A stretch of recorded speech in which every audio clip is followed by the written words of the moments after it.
Hello, ladies and gentlemen. Today we're talking about on the advice young people need to hear. Success is a process, not an event. We live in a culture obsessed with outcomes, trophies, applause, headlines. People chase moments they can post, clips they can share, and statistics they can brag about.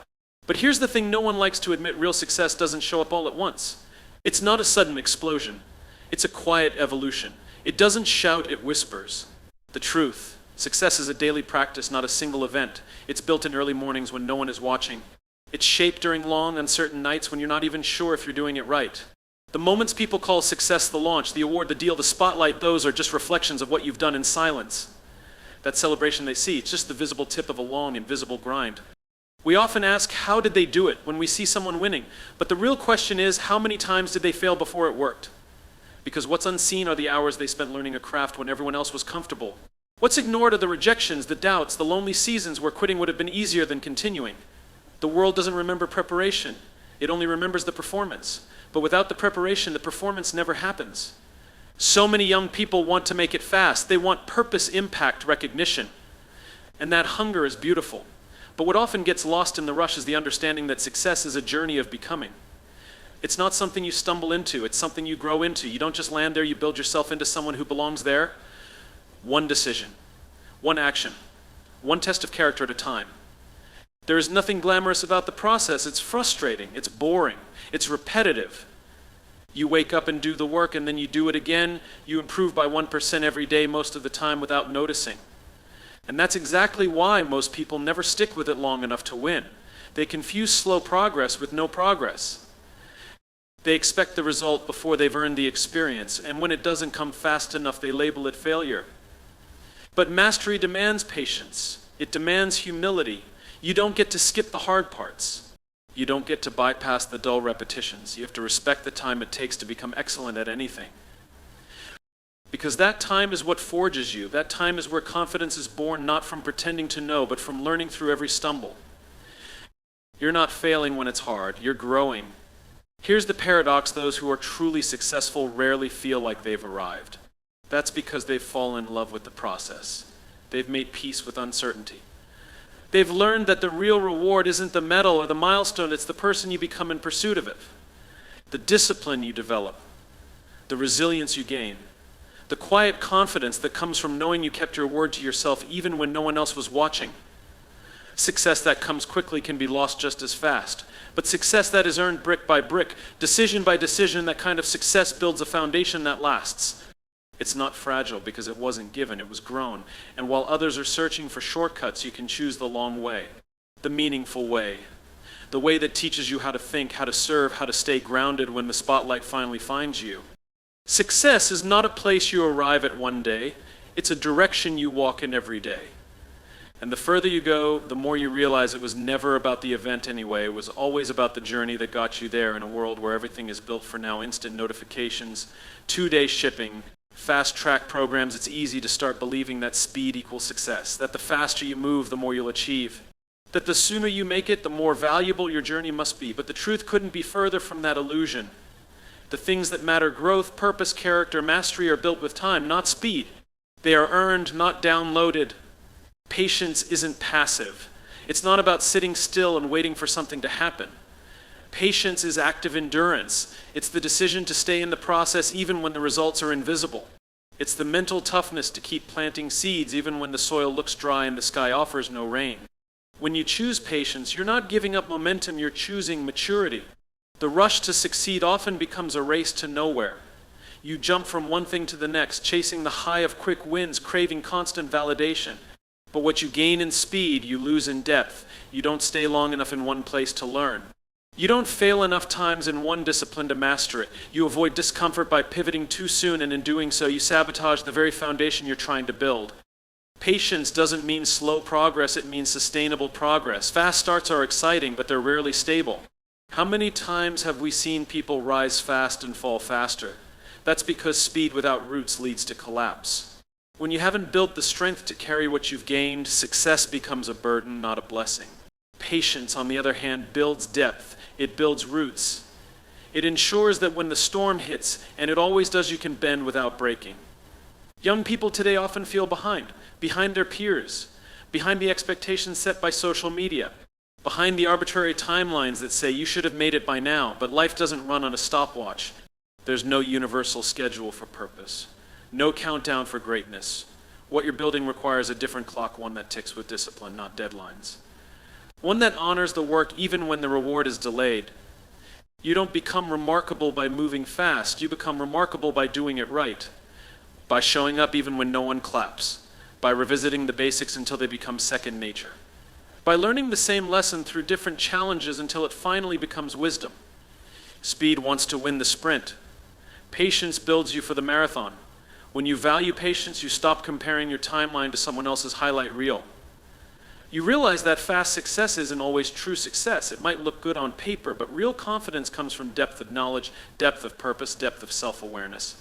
These things cannot be rushed. You don't get to skip the seasons that feel slow, because those seasons are the ones shaping who you are. The most valuable things in life, strong relationships, lasting impact, unshakable integrity, take time. They are formed in the waiting, in the repetition, in the resilience it takes to keep going when the pace isn't thrilling. Patience teaches you how to stay when others walk away. It teaches you how to listen when others speak just to be heard. It teaches you how to build something that can't be broken by trends, criticism, or time itself. The real test isn't how quickly you can get there. It's whether you can keep going without rushing. Can you trust the process without demanding instant results? Can you be faithful to the journey even when it doesn't give you the recognition you hoped for?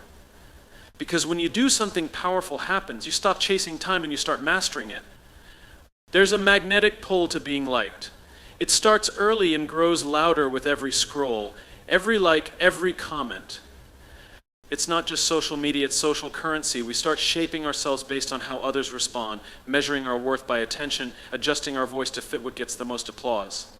Popularity becomes the goal.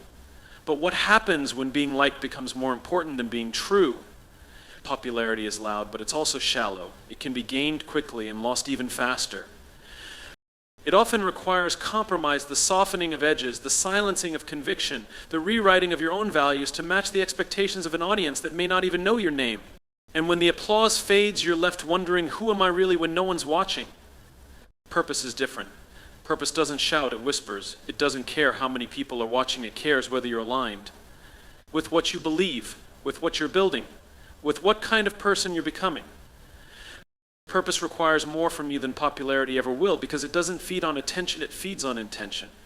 It asks hard questions, it demands quiet decisions, it doesn't promise fast gratification, but it does offer something popularity never can, depth. There's a difference between being impressive and being impactful.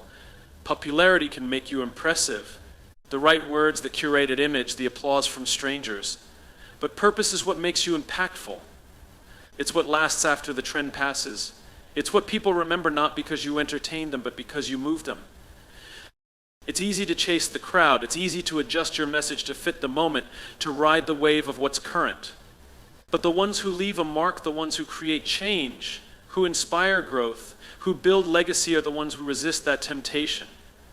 They choose to be consistent with their values, not just their image. They choose truth over trend. They understand that popularity may come and go, but purpose, when nurtured, only grows stronger with time. There will be moments when standing in your purpose feels lonely, when you'll see others rising faster, gaining more visibility, getting louder applause. And in those moments, you'll be tempted to trade your authenticity for acceptance. But don't, because once you start performing for approval, you start losing the essence of who you are. You become a product, not a person, a brand, not a voice. It's easy to chase the crowd. It's easy to adjust your message to fit the moment, to ride the wave of what's current. But the ones who leave a mark, the ones who create change, who inspire growth, who build legacy are the ones who resist that temptation. They choose to be consistent with their values, not just their image. They choose truth over trend. They understand that popularity may come and go, but purpose, when nurtured, only grows stronger with time. There will be moments when standing in your purpose feels lonely, when you'll see others rising faster, gaining more visibility, getting louder applause. And in those moments, you'll be tempted to trade your authenticity for acceptance. But don't, because once you start performing for approval, you start losing the essence of who you are. You become a product, not a person, a brand, not a voice. When you live for popularity, you are at the mercy of perception. One wrong move, one misinterpreted statement, one moment of silence, and the crowd moves on. But when you live for purpose, you are anchored. You don't need to chase relevance because relevance follows those who are rooted in something real. The work becomes deeper, the message becomes clearer, and the pressure to please begins to dissolve because you're no longer performing, you're leading. We live in a world that celebrates what's seen. Awards, followers, public moments of success, they're put on display, highlighted, replayed, and admired. But what shapes a person isn't the spotlight, it's what happens in the silence, behind the scenes, away from the cameras and the crowds. That's where character is built. Not in the noise of recognition, but in the stillness of decisions no one sees. There's a misconception that greatness is born in moments of glory. It isn't. Greatness is forged in obscurity. It's developed in the repetition of doing what's right when no one's watching. It's strengthened when you choose integrity over convenience, honesty over comfort, discipline over distraction, not for praise, but because it's who you've decided to be. The quiet doesn't flatter you. It doesn't cheer you on. It doesn't reward you immediately. And that's why it's so powerful, because in that quiet space, you're not driven by reaction. You're driven by conviction. It's in the quiet that you wrestle with your values, your identity, your goals. It's where you learn the difference between what feels good and what's actually good for you. Character isn't built by moments that test your talent. It's built by moments that test your will. When it's easier to cut corners. When it's tempting to shift blame. When you could lie and get away with it. Those are the invisible crossroads that shape who you really are. And no one may ever know the choices you make, but you will. That's what makes them so important, because your character isn't defined by what you present to the world. It's defined by the person you are when it's just you and your conscience. Everyone wants to be seen as strong, disciplined, trustworthy. But the truth is, you don't become those things by talking about them. You become them through practice, through moments of restraint, through acts of humility. Every time you keep your word when it's inconvenient, every time you show up when you could stay home, every time you admit fault when it would be easier to hide, that's a quiet investment in the person you're becoming. The people who are solid, grounded, and consistent, they didn't wake up that way. They trained themselves through years of unnoticed effort. They showed up to their responsibilities without needing applause. They told the truth when it was costly. They practiced humility when their ego begged for attention. And over time, those choices compounded into a strength that can't be faked and can't be bought. We're surrounded by a culture that rewards performance. But performance without character is empty. It's unstable. Eventually, what's hollow on the inside will collapse under pressure. That's why character matters more than charisma. Because when the pressure comes, and it always does, it's not your image that carries you. It's your integrity. The quiet is where resilience grows, where accountability is formed, where principles are tested and refined. No one claps for you when you choose to be honest. No headlines are written when you keep your temper or listen when it's hard. But those moments matter more than most people realize because they build something inside you that lasts longer than popularity ever will. You don't control when the spotlight shows up, but you do control who you are when it does. And when that moment comes, when people are watching, when the pressure is high, when your name is called, the strength you bring to that moment will come from the days no one saw, from the decisions no one noticed, from the person you became in silence. We live in a time where numbers speak louder than words. Your value is quantified by views, likes, follows, test scores, grades, rankings, analytics, engagement, sales. The metrics pile up, defining how the world sees you. They become a scoreboard for self-worth, a running total of your relevance. But the truth is, those numbers only measure outcomes, not identity. You are more than metrics. It starts early. A grade tells you how smart you are. A scoreboard tells you how skilled you are. A social media post tells you how likable you are. And slowly, without realizing it, you begin to attach your sense of self to performance. You start asking, am I enough? And the answer depends on what the numbers say. But what they don't tell you is that numbers are only reflections, they are not definitions. Metrics are tools, useful, yes, but dangerous when they become mirrors, because metrics can't measure effort. They can't measure courage. They can't measure the strength it takes to keep going after failure. They don't see how many nights you stayed up trying. They don't know how many times you doubted yourself, but still chose to show up. They reduce everything you are to what can be counted, when the most valuable parts of you can't be counted at all. You are not the number on your report card. You are not your salary. You are not how many followers you have. You are not your resume. Those things may describe some of your story, but they do not capture your essence. They don't speak to your empathy, your kindness, your integrity, your sense of wonder, your ability to connect, to inspire, to endure. Those are not metrics, they are qualities, they are choices, and they are what make you unforgettable. When you begin to rely on metrics for identity, you also become enslaved by them. You celebrate only when the numbers rise. You feel crushed when they dip. Your peace begins to swing on the rhythm of external validation. You become a performer in a constant show, afraid to fail, afraid to fall behind, afraid to stop performing because that might mean disappearing. But the people who are truly fulfilled, they've stepped off that stage. They've stopped chasing attention and started cultivating intention. Being more than metrics means you stop performing and start becoming. It means you stop asking, how does this look? And start asking, is this aligned? It means you choose work that feels meaningful even if it's not viral. You invest in people who matter even if the world isn't watching. You build habits that no one applauds because you know those habits shape your future more than any single achievement ever could. It's easy to feel invisible when the numbers are small, easy to feel behind when someone else's success is louder than yours. But growth isn't always visible. Not all impact is measurable. Sometimes the most important progress you make happens in silence, breaking old patterns, healing unseen wounds, building unseen strength. That's not tracked on a chart, but it's real, it's valid, and it's powerful. You have a right to take up space even when the stats say otherwise. You have a voice even when it isn't amplified.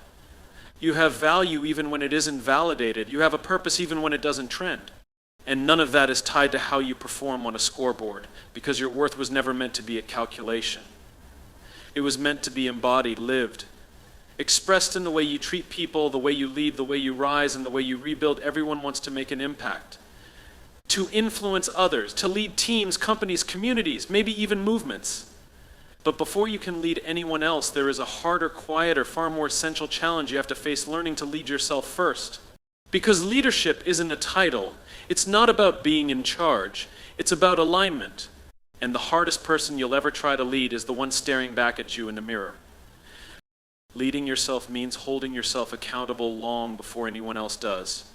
It means doing what's right even when no one's enforcing it. It's the discipline to follow through, the humility to self-correct, the courage to admit when you've gotten off track. You can't lead others with clarity when your own direction is foggy. You can't expect others to trust your vision when you haven't committed to living it daily. This is where leadership begins, not on a stage or in a spotlight, but in private choices. The choice to wake up early when comfort begs you to sleep in. The choice to study when distraction is easier. The choice to keep your word when breaking it would go unnoticed. These decisions won't make headlines, but they shape who you become. Because consistency in the small things is what builds credibility in the big ones. Self-leadership also demands self-awareness. You can't manage what you won't acknowledge. And you can't change what you won't confront. That means taking inventory of your habits, your mindset, your reactions. It means noticing how you talk to yourself when you fail. It means asking yourself hard questions like, am I operating from fear or from conviction? Am I avoiding growth by staying busy? Most people don't ask these questions. They distract themselves from them. But if you're serious about leadership, you have to start there. It's not glamorous. There's no applause for emotional maturity, no standing ovation for personal responsibility. But these are the cornerstones of effective leadership. Because when you lead yourself well, you create stability. You become someone others can count on, not because you're perfect, but because you're grounded. Because you've done the work. Because your values are consistent, not situational. Too many people want to skip this step. They want influence without integrity, direction without discipline. But influence without internal leadership is fragile. It doesn't last. You might impress people for a while, but eventually cracks show. Because when challenges come, and they always do, your ability to lead leaders depends entirely on how well you've led yourself when things were quiet, when things were hard, when no one was watching. Leading yourself first also means knowing when to pause, to reflect, to reset. Leadership isn't about non-stop motion. It's about intentional direction. And sometimes leading yourself means slowing down enough to hear what yourself means, slowing down enough to sense or saying. It means creating space to think clearly, to reconnect with your purpose, to make choices based not on pressure, but on principle. And it's not about perfection. Self-leadership doesn't mean having all the answers. It means being committed to growth. It means choosing humility over ego. It means being willing to ask for help, to admit when you're wrong, to learn from those around you. It's not a destination you arrive at, it's a posture you live with. A daily decision to own your life, your attitude, your impact. When you lead yourself first, you stop outsourcing your motivation. You stop waiting for permission. You stop blaming others for your progress. You realize that leadership isn't about control, it's about alignment. It's about showing up fully and consistently in who you are, regardless of the role you're in or the attention you get. And the more faithfully you do that, the more natural it becomes to influence others not through force, but through example. Not by command, but by character, because real leadership begins within.